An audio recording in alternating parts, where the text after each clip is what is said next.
Si Christy Lynn Mullins ay ipinanganak noong August 28, 1960 sa Columbus, Ohio.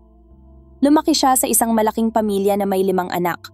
Sila ay nanirahan sa isang tahimik na neighborhood malayo sa ingay ng lungsod.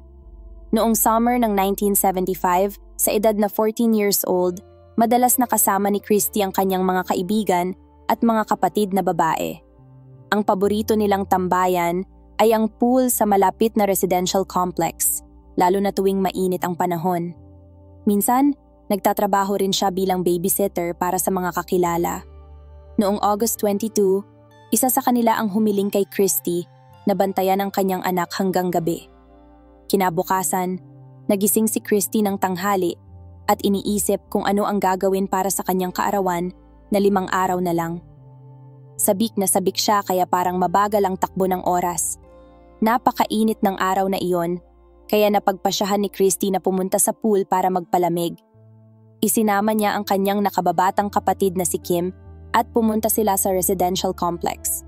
Diretso sa tubig si Kim habang si Christy ay nag-relax sa isang deck chair. Ilang sandali pa, nilapitan siya ng kanyang kaibigan at pagkatapos ng maikling usapan, umalis silang dalawa. Nagulat si Kim na iniwan siya ng kanyang kapatid nang walang paalam pero nagpasya siyang manatili sa pool. Makalipas ang ilang oras, umuwi si Kim pero wala pa rin si Christy. Nang hindi pa rin siya dumating, nagsimulang mag-alala si Kim. Naglakad-lakad siya sa mga kalye para hanapin ang kanyang kapatid at nakasalubong ang isang kapitbahay. Hey everyone! I just wanted to take a moment to give a huge shout-out to Annalyn Maneja ng Negros Occidental, Visayas, El Moranas ng Makati City, Wilma Santos ng Philippines, Sandra, at kay Bembol Panganiban ng Lipa City, Batangas. Maraming salamat po sa inyong lahat na mga sumusuporta pati na rin sa mga silent listener. Mabuhay kayo at patuloy na maging inspirasyon sa iba. Sinabi nito na may natagpo ang bangkay ng isang babae ilang milya ang layo pero hindi pa nakikilala.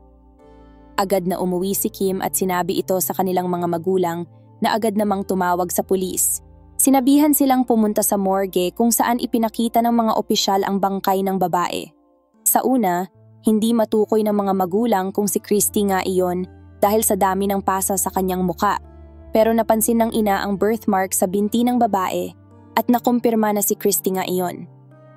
Matapos makilala, ipinaalam ng pulis siya sa nagulat na pamilya ang nangyari. Noong around 2:30 p.m., may isang lalaki na tumawag sa 911 upang i-report ang pagkakatagpo ng isang bangkay sa kakahuyan sa likod ng shopping center. Kasama niya ang kanyang asawa at anak na lalaki na pumunta roon upang bumili ng laruan para sa kanilang anak na babae.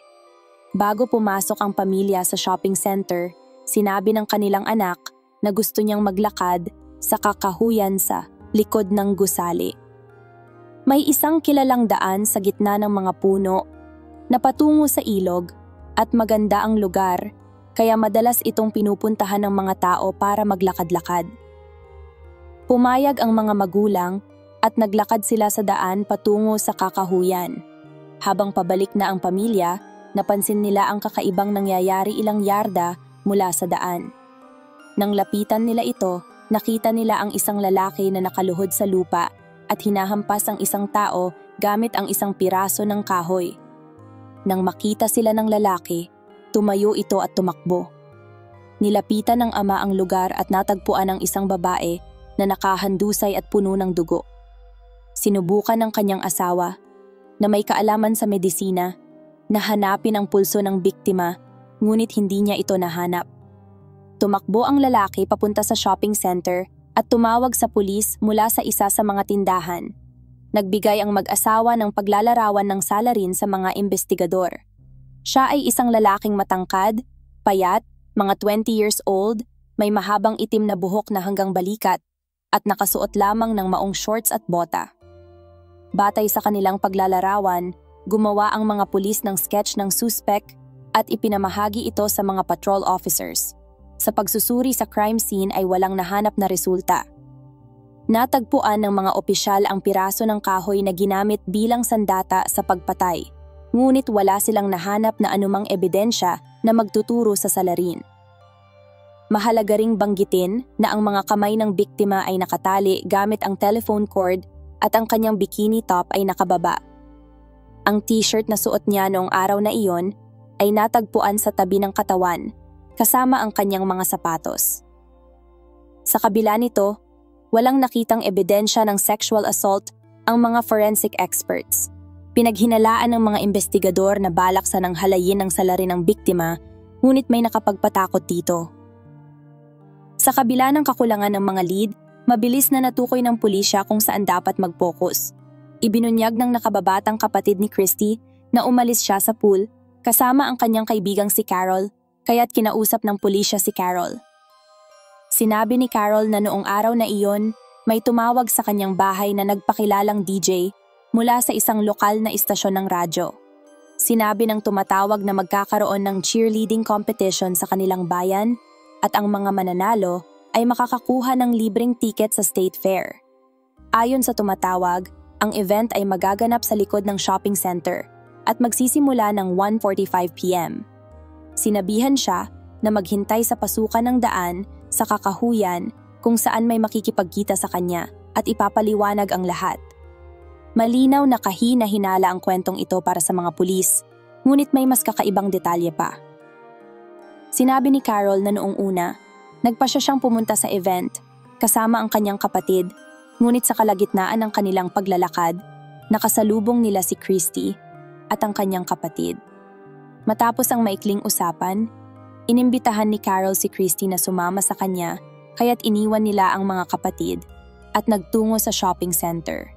Dumating ang mga babae sa sinabing lugar at naghintay habang nakaupo sa bakod, ngunit walang dumating.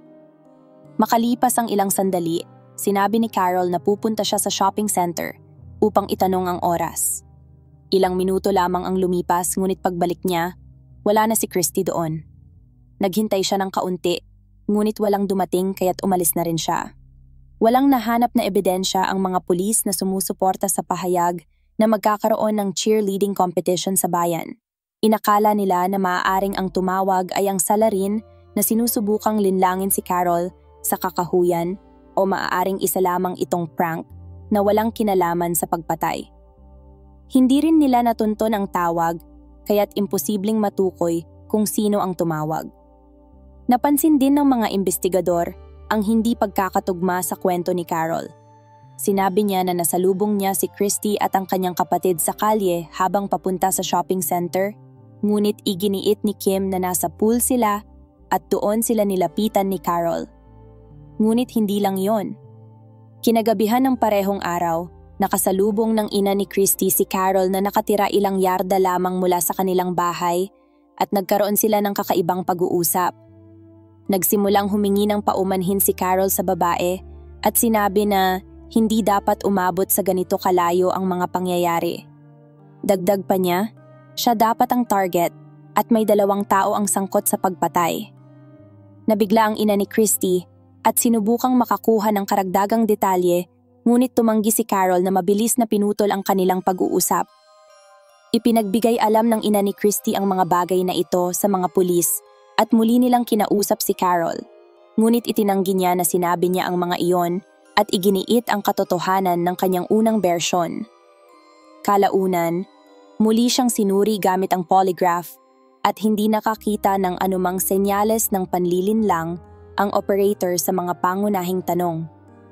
Matapos nito, inalis ng mga investigador ang kanilang focus mula kay Carol at nagpatuloy sa paghahanap ng iba pang lead.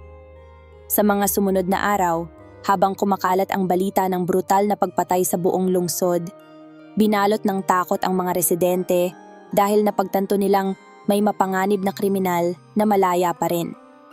Pinalala pa ng isa pang katotohanan ang sitwasyon.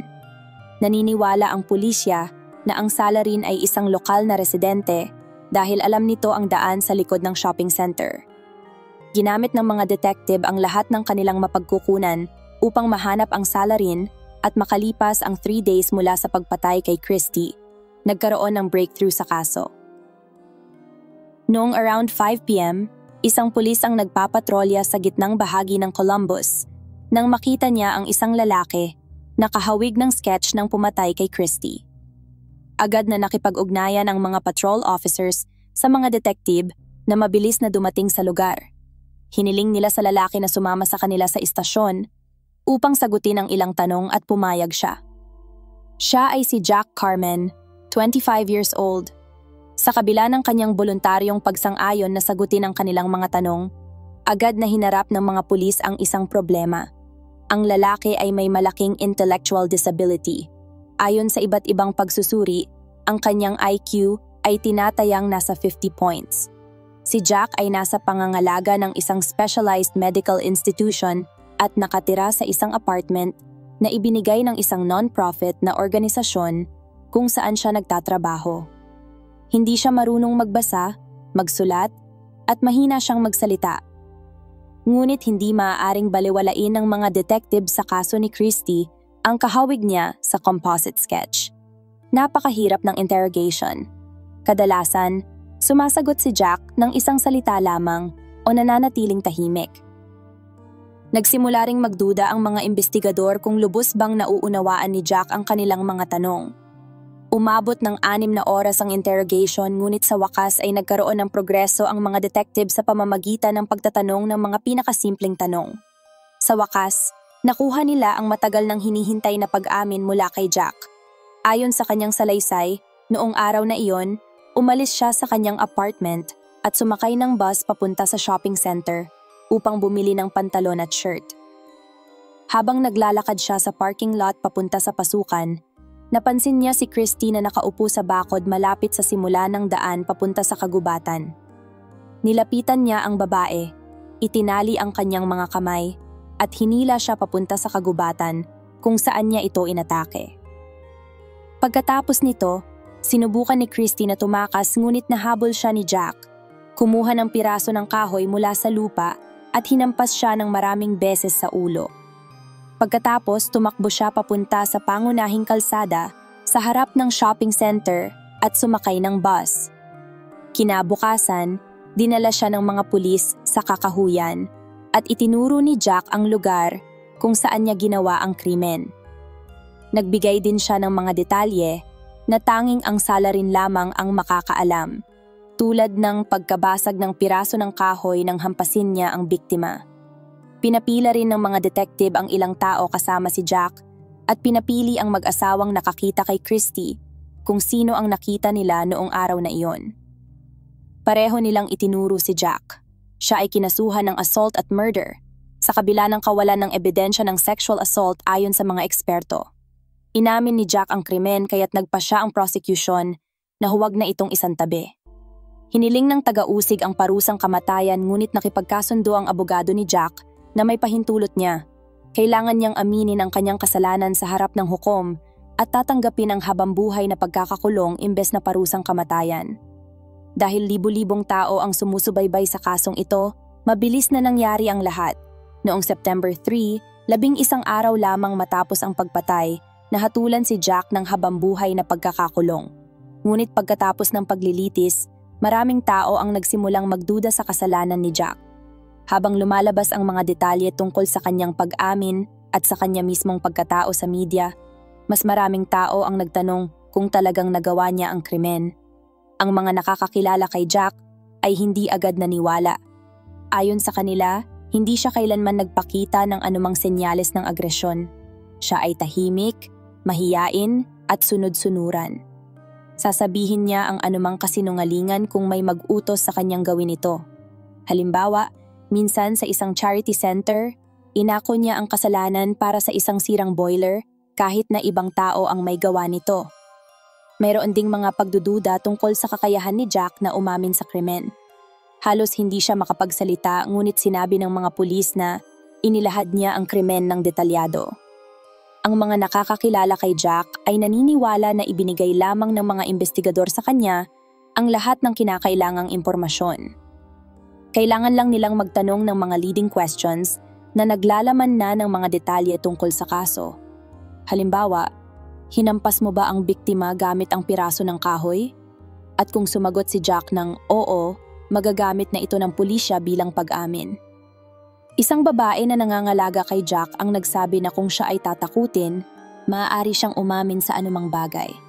Sapat na para sa kanya na marinig na haharap siya sa electric chair at gagawin niya ang anumang hilingin ng mga detective. Ngunit hindi pa doon nagtatapos ang lahat. Natuklasan ng mga taga-suporta ni Jack na dinala siya ng pulisya sa crime scene kasabay ng mga saksi. Ang mag-asawang nag-identify sa kanya sa istasyon ng pulisya. Ibig sabihin, nakita na nila si Jack at alam nilang siya ay suspect. Iginiit ng mga pulis na hindi nagkasalubong ang mga saksi at si Jack, ngunit walang naniwala dito. Marami pang mga bagay ang nagdulot ng matinding pagdududa sa pagkakasangkot ni Jack. Halimbawa, hindi nahanap ng mga pulis ang driver ng bus o kahit isang pasahero na nakakita kay Jack papunta sa city center ayon sa kanyang sariling pag-amin. Ngunit ang pinakamahalagang ebidensya ay ang testimonya ng ilang tao sa charity organization building kung saan nakatira at nagtatrabaho si Jack. Sinabi nilang nakita nila si Jack bandang 1:30 p.m. Kung totoo ito, wala siyang pagkakataong makasakay ng bus papunta sa shopping center sa labas ng lungsod at magawa ang pagpatay ng 1:50 p.m. Kahit na umalis siya agad pagkatapos makita ng mga saksi, aabuti ng hindi bababa sa 40 minutes ang biyahe ng bus. Dahil sa mga katotohanang ito, maraming tao ang hindi lang nagduda sa kasalanan ni Jack, kundi naniwala na pinilit lang ng pulisya ang kanyang pag-amin. Pati ang mga magulang ni Christy ay nagsimulang magduda na siya ang tunay na pumatay. Noong September 9, 6 na araw lamang matapos ang hatol, humigit kumulang 70 katao ang nagtipon sa harap ng City Hall upang bigyang pansin ang kaso at humiling ng masusing investigasyon. Bumuo sila ng isang pampublikong komite na may layuning makakuha ng hustisya para kay Jack. Dahil dito, nakahanap si Jack ng bagong abogado na agad na nag-file para sa case review. Ilang buwan ang lumipas, binawi ng isang hukom ang pag-amin ni Jack at iniutos ang bagong paglilitis.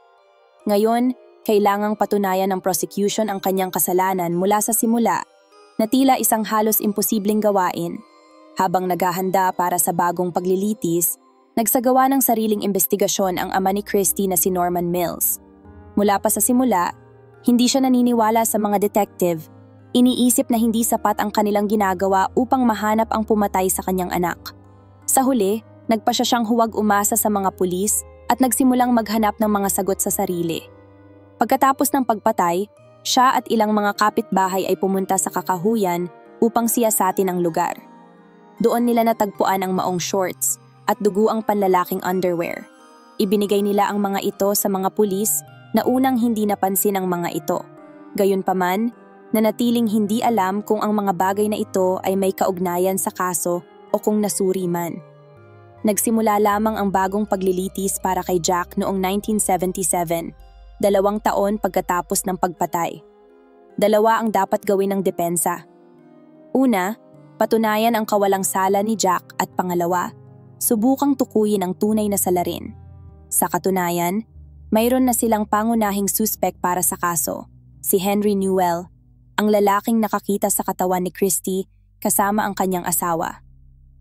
Sa simula ng paglilitis, nakalikom ang mga abogado ni Jack ng maraming dahilan upang pagdudahan si Henry sa pagpatay. Habang tumatagal ang paglilitis, lalo pang humaba ang listahang ito. Una, napansin si Henry dahil sa kanyang kriminal na record. Mula pagkabata, ilang beses na siyang naaresto para sa iba't ibang paglabag at nagsilbi ng 3 termino sa bilangguan. 2 beses siyang nakatakas mula sa bilangguan bago muling mahuli. Sa panahon ng paglilitis ni Jack, siya ay nagsisilbi ng kanyang ika-4 na sentensya. Sa pagkakataong ito, sinunog ni Henry ang kanyang sariling bahay upang makakuha ng pera mula sa insurance. Sinuri rin ng mga abogado ang ebidensya mula sa kaso ni Christy at natagpuan ang ilang kahina-hinalang detalye sa testimonya ni Henry. Sinabi ni Henry na natagpuan niya ang katawan ni Christy, tumakbo papunta rito, at itinapon ang duguang piraso ng kahoy. Ipinaliwanag niya na siya ay nasa estado ng pagkabigla noong oras na iyon, ngunit tila kakaiba pa rin ang ganitong aksyon. Bakit niya pupulutin ang sandatang ginamit sa pagpatay at itatapon ito palayo sa katawan nang walang malinaw na dahilan? Sinabi rin niya na inakala niyang buhay pa ang babae, kaya hinubad niya ang kanyang damit at ipinahid ito sa mukha ng biktima. Ang aksyong ito ay nagdulot din ng mga katanungan. Talaga bang sinubukan niyang pigilan ang pagdurugo? O nadumihan ng dugo ang kanyang damit noong naganap ang pagpatay? At kailangan niya itong bigyang katwiran? Natagpuan ng mga abogado ni Jack ang isang empleyado ng tindahan sa mall kung saan tumakbo si Henry upang tumawag sa pulis. Sinabi ng empleyado na wala siyang suot na shirt, ngunit nakamaong shorts siya. Gayunpaman, pagdating ng mga pulis, iba na ang suot niyang pantalon. Sinabi rin ng empleyado na may sariwang pasa si Henry sa mukha na parang may sumuntok sa kanya. Nang tanungin kung bakit hindi niya agad sinabi ito sa pulisya, sinabi niya na walang nagtanong sa kanya. Dapat sana ay napansin na ito ng mga pulis, ngunit hindi nila ito pinansin noon. Pumayag din si Henry na sumailalim sa polygraph test, ngunit nagsuka siya mismo sa makina, kaya't hindi na itinuloy ng mga pulis ang bagong pagsusuri. Isa pang saksi ay ang kapitbahay ni Henry. Sinabi niya na noong gabi ng pagpatay, nakausap niya si Henry at napansin ang maraming sariwang gasgas sa kanyang mga kamay. Sinabi rin ng lalaki na nakakita siya ng telephone cord sa garahe ni Henry na may parehong kulay at hugis tulad ng ginamit na pantali sa mga kamay ng biktima. Ngunit hindi lang iyon. Sinabi ng mga kapitbahay na minsan ay nagkwento si Henry ng isang kakaibang kwento. Ayon sa kanya, kilala niya si Carol, ang 14 years old na kaibigan ni Christy, at madalas silang mag-swimming ng hubad sa pool. Dahil 25 years old na siya noon, ikinagulat ng lahat ng nakakarinig ang kwentong ito. Gayunpaman, imposibleng makahanap ng direktang ebidensya na talagang nangyari ito, ngunit ipinapakita nito na kilala ni Henry si Carol na may direktang koneksyon din sa kaso. Nagpatotoo rin sa korte ang asawa ni Henry na si Pam. Sinabi niya na ang lahat ay nangyari ayon sa sinabi nila sa mga pulis noong unang araw.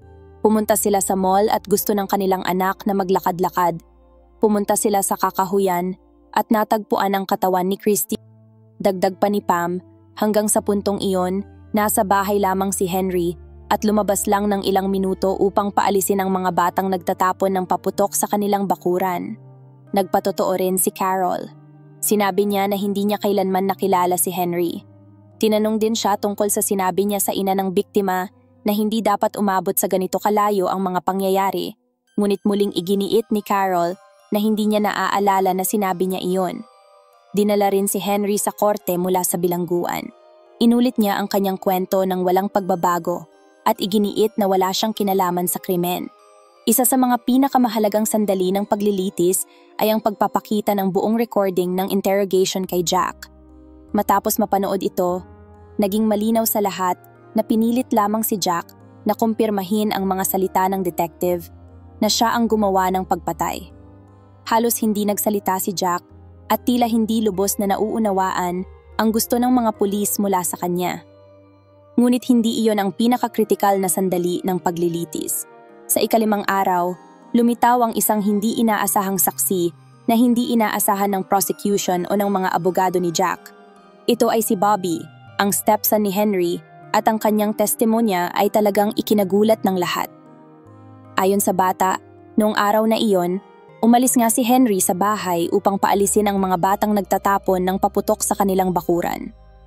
Gayunpaman, hindi lang siya nawala ng ilang minuto tulad ng sinabi ng kanyang ina, kundi higit sa kalahating oras. Pagbalik ni Henry sa bahay, wala na siyang suot na shirt at sandals at may mga gasgas siya sa kanyang mga braso at mukha. Tinawag ni Henry si Pam sa ibang kwarto kung saan nag-usap sila. Pagkatapos nito, lumabas sila at sinabi kay Bobby na pupunta silang lahat sa shopping center. Pagdating nila, agad silang pumunta sa daan sa likod ng shopping center. Sinabi ng bata na hindi siya humiling na maglakad doon, tulad ng unang sinabi ng kanyang mga magulang. Pumasok sila sa kakahuyan at halos agad nilang natagpuan ang mga sandals ni Henry. Ang isa ay bahagyang punit. Ilang sandali pa, nakita nila ang katawan ni Christy at inutusan ng kanyang ina si Bobby na huwag sabihin kanino man ang kanyang nakita. Dagdag pa ng bata, nagpa siya lamang siyang sabihin ang katotohanan. Matapos makipag-usap sa kanyang biological na ama na nagkumbinsi sa kanya na gawin ang tama. Nagpatotoo rin sa korte ang lola ni Bobby at ikinuwento ang isang kakaibang pangyayari na kinasasangkutan ni Henry. Kasama niya si Henry at Pam sa seremonya ng pamamaalam kay Christy. Sa kanilang pag-uwi, sinabi ng babae na isang trahedya ang nangyari at biglang sumagot si Henry, "It will teach her to keep her mouth shut." Isa pang saksi ay ang kaibigan ni Henry. Sinabi niya na minsang inamin ni Henry sa kanya na pinatay niya si Christy. Dagdag pa niya, aksidente ang pagpatay at hindi ito planado. Sa huli, halos walang duda na walang kinalaman si Jack sa krimen at sa kalaunan ay inalis ang lahat ng kaso laban sa kanya. Ngunit narito ang nakakagulat na bahagi.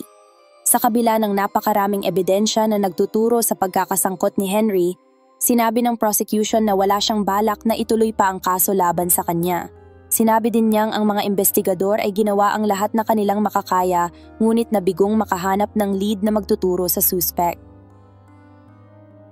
Ang kanyang desisyon ay nagdulot ng malaking galit sa publiko. Umabot ito sa punto na 2 araw pagkatapos, napilitan ang taga-usig na bawiin ang kanyang pahayag at pumayag na muling buksan ang investigasyon sa kaso ni Christy. Ngunit may isang seryosong problema. Umasa ang mga investigador sa paunang investigasyon, kabilang ang mga testimonya nina Henry at Pam. Sa madaling salita, patuloy na nag-operate ang pulisya sa ilalim ng palagay na natagpuan ng mag-asawa ang katawan ni Christy sa kakahuyan na may isang lalaking mahaba ang buhok at walang damit pang itaas na nakatayo sa ibabaw niya. Dahil dito, sinabi ng mga investigador na maghahanap sila ng mga bagong suspect na kahawig ni Jack. Siyempre, walang naging resulta ang ganitong pamamaraan. Nagpatuloy ang investigasyon ng ilang buwan at sa kalaunan, naging cold case ito. Hindi kailanman sumuko ang ama ni Christy sa paghahanap ng hustisya. Minsan siyang nagsampa ng civil lawsuit laban kay Jack, ngunit hindi ito kasing simple ng maaaring isipin. Hindi siya naniniwala na sangkot si Jack sa pagpatay, ngunit ang prosesong legal na ito ay magbibigay sa kanya ng access sa mga case files na magbibigay sa kanya ng pagkakataong makolekta ang lahat ng magagamit na impormasyon. Sa kasamaang palad, wala din itong naging resulta. Noong 2006, pumanaw ang ama ni Christy dahil sa cancer nang hindi nakamtan ng hustisya sa kaso. Matagal na walang progreso sa investigasyon ng pagpatay kay Christy hanggang noong 2013 nang magka-interes ang dating abogado na si John Aller sa kaso. Nagpa siya siyang magsagawa ng sariling investigasyon, nakipag-ugnayan sa lahat ng sangkot na partido, at umaasang makahanap ng mga bagong lead.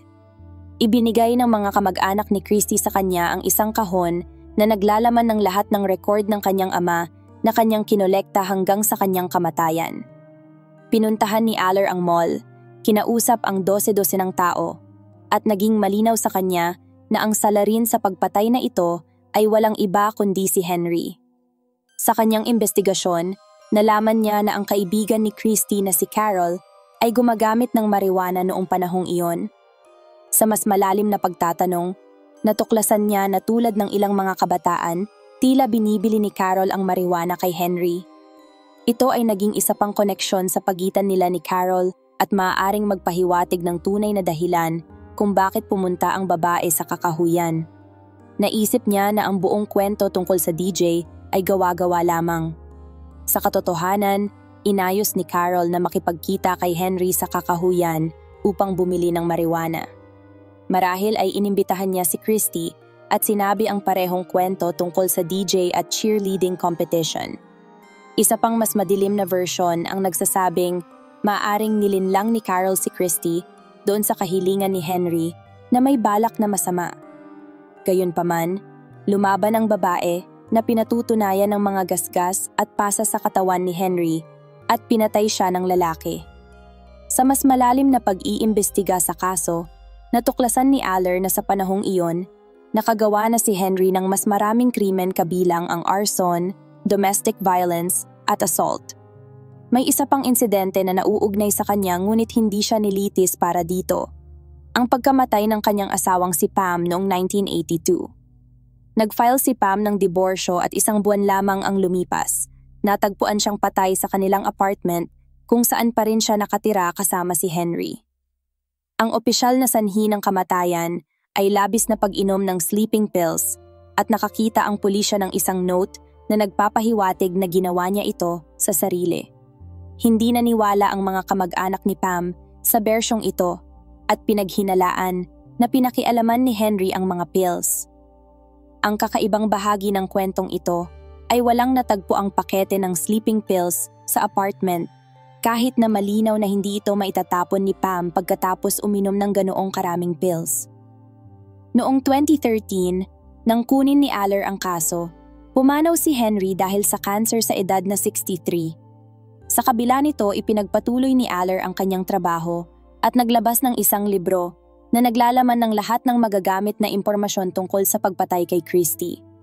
Ang paglabas ng libro ay nagpasiklab ng bagong interes sa kaso at ang mga kamag-anak ni Christie kasama ang iba pang tao ay nagsimulang humiling na muling buksan ang investigasyon. Ilang kamag-anak ni Henry ang lumapit kay Aller at nagsabing alam ng kanilang buong pamilya na siya ang pumatay sa babae ngunit nanatiling tahimik. Isa sa kanila ang nagkwento na ilang buwan bago ang kanyang ika-16th birthday, binigyan siya ni Henry ng kotse bilang regalo. Nag-drive sila ng magkasama at sa isang punto, humiling si Henry na huminto. Tiningnan siya at sinabi na pinatay niya si Christie. Detalyado ang krimen ng buo. Sinabi ng babae na hindi siya makapaniwala. Ayon sa kanya, lasing si Henry noon at inisip niyang gawa-gawa lang ang kwento dahil sa impluwensya ng alak. Gayunpaman, matapos basahin ang libro ni Aller, nagkaroon ng linaw ang lahat para sa kanya. Ang lahat ng ito ay humantong sa muling pagbubukas ng investigasyon sa pagpatay noong May 2014.